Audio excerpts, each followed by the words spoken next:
Hi friends, இன்றைக்கி இடியாப்பம் எப்படி செய்கிறதுன்னு பார்க்கலாம். அதுக்கு வந்து சாப்பாட்டு அரிசி, அதாவது புழுங்கல் அரிசி ஒரு படி எடுத்து நான் நைட்டே ஊற வச்சிட்டேன். ஒரு 12 மணிக்கு மேலே. இப்போ காலையில் ஏஞ்சி நான் கிரைண்டர்லாம் விட்டு அடிக்கலை. இது மாதிரி மிக்சி ஜாரில் போட்டு தான் நான் அடிக்கிறேன். அடித்து இப்போ நான் மாவை எடுத்து எப்படி செய்கிறதுன்னு பார்க்கலாம். மாவை அடிக்கும் போதே நமக்கு வந்து தேவைக்கேற்ப கல் உப்பு சேர்க்கணும். நான் இப்போ வந்து ஒரு படிக்கு ஒரு முக்கால், ஏன்னா நிறைய போட்டால் நல்லா இருக்காது, கம்மியாகவே போட்டுக்குவோம். அப்புறம் பத்தலைனா கூட போட்டுக்குவோம். முக்கால் கல் உப்பு, நல்லெண்ணெய் ஊற்றணும். ஏன்னா துணியில் ஒட்டாமல் இடியாப்பம் ஊற்றும் போது நான் இட்லி ஊற்றி தான் ஊற்றுவேன். துணியில் ஒட்டாமல் நல்லா சாஃப்டாக மிருதுவாக வரதுக்கு நல்லெண்ணெய் வந்து ஒரு 2 ஸ்பூன் ஊற்றணும். இடியாப்பத்துக்கு என்றைக்குமே எண்ணெய் தான் ஸ்பெஷல். அந்த ஸ்மெல் இருந்தால் தான் நல்லாயிருக்கும்.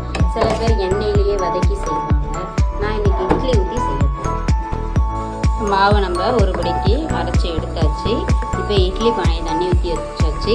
இப்போ இட்லி துணியை போட்டாச்சு. இட்லி எடுக்கலை. இப்போ நம்ம ஊற்றுறோம். இது மாதிரி இட்லி ஊற்றி நம்ம இட்லி வேக வைக்கிற மாதிரியே வேக வச்சு எடுத்துக்கணும். இப்போ இடியாப்பத்தை இது மாதிரி இட்லி மாதிரி ஊற்றி எடுத்தாச்சு. இப்போ இதுக்கு வந்து புளியிற உலக்கு இதுதான். இதில் இப்போ நம்ம இட்லியை எடுத்து வச்சு புளிய வேண்டியதுதான்.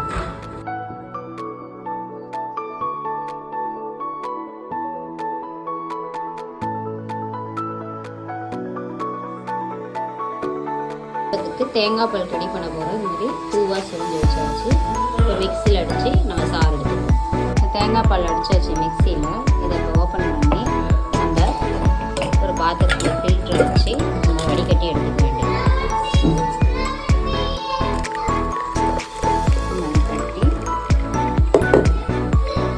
வடிகட்ட தேங்காய் பால் வந்து நான் ஃபில்டர் பண்ணி எடுத்துட்டேன். அது கூட 3 ஏலக்காயை சும்மா நச்சு வச்சுருக்கேன். ஜீனி போட மாட்டேன், இதில் வெல்லம் தான் நான் போடுவேன்.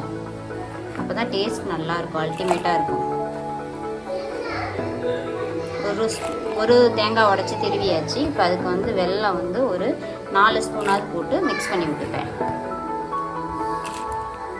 டேஸ்ட்டுக்காக ஒரு 1/2 ஸ்பூன் சால்ட் உப்பு சேர்த்துக்கணும். அப்போ தான் வெல்லத்தோட டேஸ்ட்டும் இந்த டேஸ்ட்டும் கலக்கும் போது நமக்கு இடியாப்பத்தை ஊற்றி சாப்பிடும்போது நல்லாயிருக்கும், சுவையாக இருக்கும். இப்போ கலரே மாறிடுச்சு பாருங்கள். நம்ம வெல்லம் கரைகிற வரைக்கும் நல்லா இது பண்ணி விட்டுக்கலாம். வெல்லத்தில் வந்து மண்ணெல்லாம் இல்லை. நான் ஏற்கனவே டீக்கு யூஸ் பண்ணும்போது எனக்கு தெரியும். அதனால தான் நான் அப்படியே வந்து கரைச்சி ஊற்றி ஃபில்ட்ரு பண்ணாமல் அப்படியே இதில் டேரெக்டாக வெல்லத்தை போட்டு இது பண்ணிக்கிட்டேன். இப்போ சுவையான தேங்காய் பாலும் ரெடி ஆயிடுச்சு, இடியாப்பமும் ரெடி ஆயிடுச்சு.